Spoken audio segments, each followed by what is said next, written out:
Hello बच्चों, I am Rajni Baghel. बच्चों, ज़्यादातर बच्चों को इंग्लिश बहुत ही कठिन विषय लगता है और उसमें भी सबसे ज़्यादा इंग्लिश ग्रामर। लेकिन बच्चों, इंग्लिश क्योंकि यूपी बोर्ड में ज़्यादातर 50% ग्रामर ही आती है और ग्रामर में भी और वही बच्चों से नहीं हो पाती है। लेकिन बच्चों, तुम्हें घबराने की ज़रूरत नहीं है। मैं आसान से आसान तरीका तुम्हें ग्रामर करने के लिए बताऊंगी, क्योंकि क्योंकि ग्रामर करने का आसान तरीका है, उसके रूल्स याद होने चाहिए।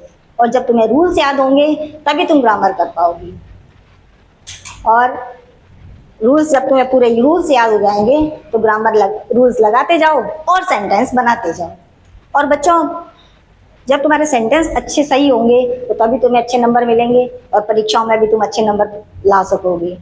तो सबसे पहले बच्चों, हम करेंगे ग्रामर का सबसे tough topic, direct indirect. Direct indirect, direct indirect speech,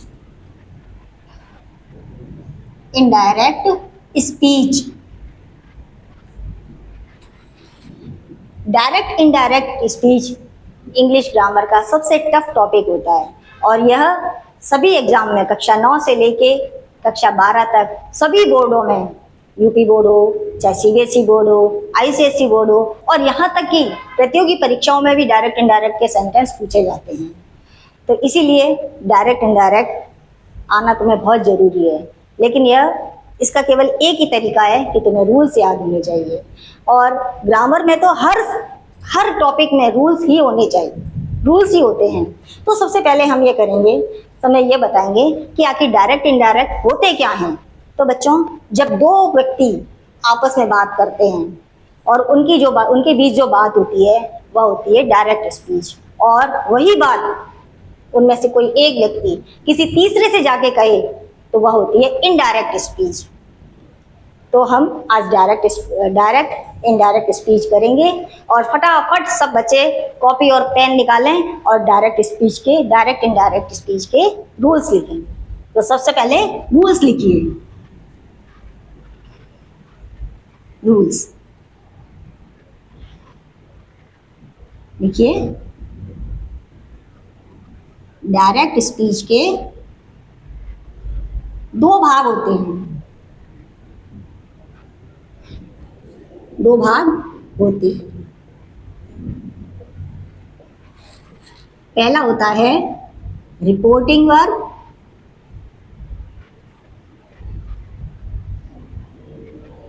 और दूसरा होता है रिपोर्टेड स्पीच।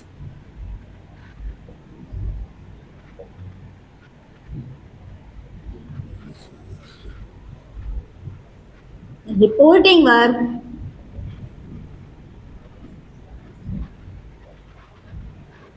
इन्वर्टेड कॉमा के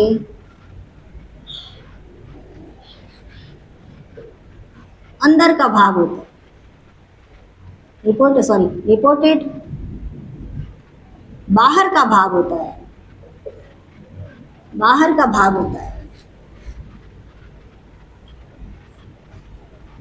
और रिपोर्टेड स्पीच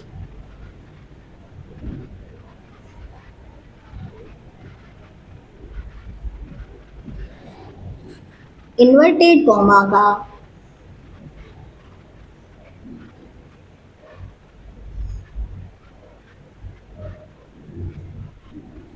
इन्वर्टेड कॉमा के अंदर का भाग होता है।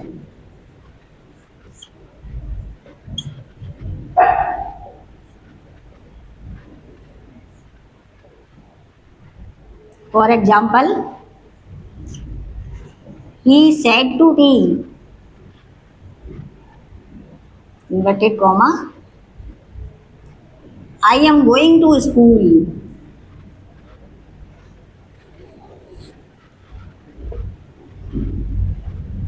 Inverted comma close. अब he said to me ये क्या है? Reporting verb.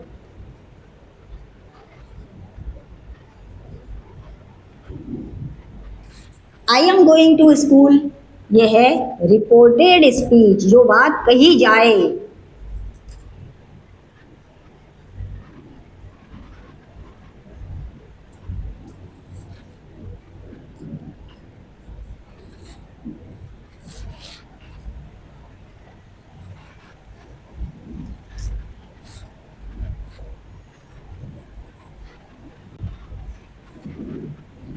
अब रिपोर्टिंग वर्ब और रिपोर्टेड स्पीच, इनका यूज किस तरह से होता है? सबसे पहले लिखिए कि सेंटेंस कितने होते हैं इसमें। सेंटेंस कितने प्रकार के होते हैं? 5 प्रकार के। हम 5 प्रकार के सेंटेंस का यूज करेंगे इसमें। हम 5 प्रकार के सेंटेंस जो है उनको हम डायरेक्ट इनडायरेक्ट स्पीच में बनाएंगे। तो सबसे पहले हम लिखेंगे अफर्मेटिव सेंटेंस। Affirmative sentence. दूसरा है इंटेरोगेटिव सेंटेंस।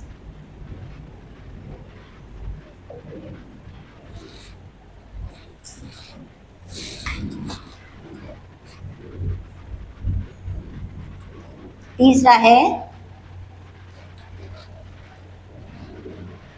Imperative sentence.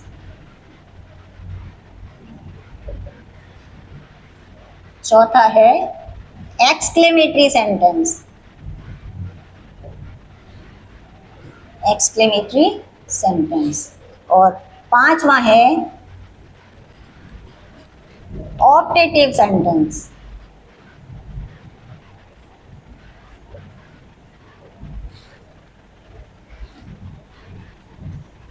पांचवा सेंटेंस है ऑप्टेटिव सेंटेंस। अब इसमें हम करेंगे पर्सन। आज तो बच्चों डायरेक्ट इनडायरेक्ट के रूल्स ही हो पाएंगे, क्योंकि इसमें रूल्स बहुत ज़्यादा हैं। तो सबसे पहले हम करेंगे सेंटेंस हो गए, अब करेंगे पर्सन। पर्सन बच्चों कितने प्रकार के होते हैं? 3 प्रकार के। पहला फर्स्ट पर्सन। फर्स्ट पर्सन में क्या क्या आता है? I, me, my, we, us, our, mine, etcetera. दूसरा है सेकंड पर्सन। सेकंड पर्सन में यू, योर, बस 2 ही आते हैं इसमें।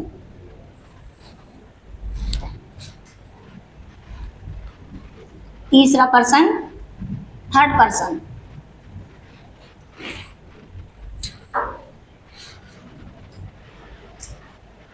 Third person. थर्ड पर्सन में बहुत सारे आते हैं। He, she, his, him, her, they, them, their, these, those,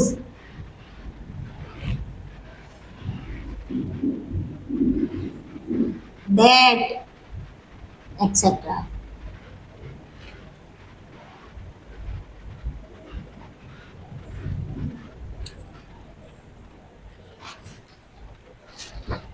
अब लिखिए कि कैसे चेंज करेंगे इन्हें, किस तरह से चेंज होते हैं।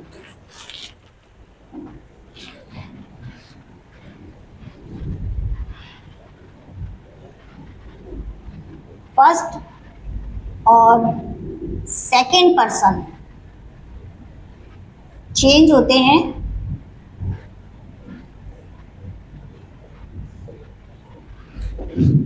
लेकिन थर्ड पर्सन चेंज नहीं होता।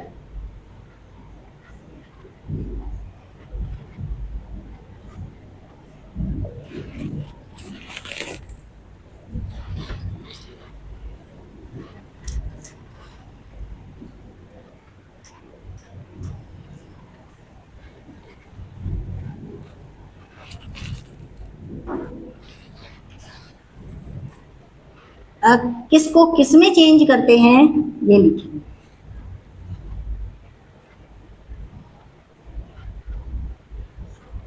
दिस को दैट में, हियर को देयर में,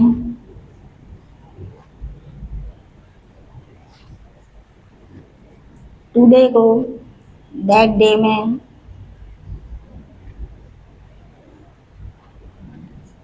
टुनाइट को दैट नाइट में,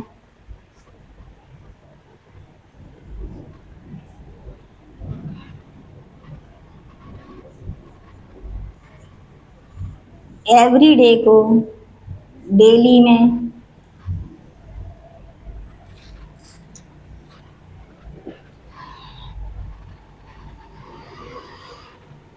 यस्टरडे को प्रीवियस डे में,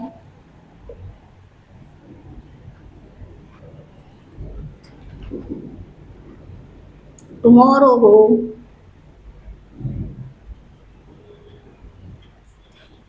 नेक्स्ट डे में,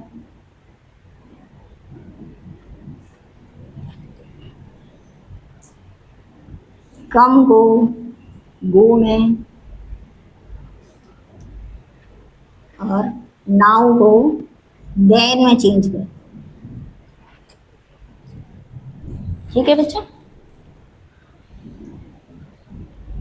कल हम करेंगे डायरेक्ट इनडायरेक्ट का पहला सेंटेंस, पहला टॉपिक अफर्मेटिव सेंटेंस। कल हम डायरेक्ट इनडायरेक्ट के नेक्स्ट वीडियो में हम बताएंगे डायरेक्ट इनडायरेक्ट का पहला टॉपिक अफर्मेटिव सेंटेंस। ठीक है बच्चों।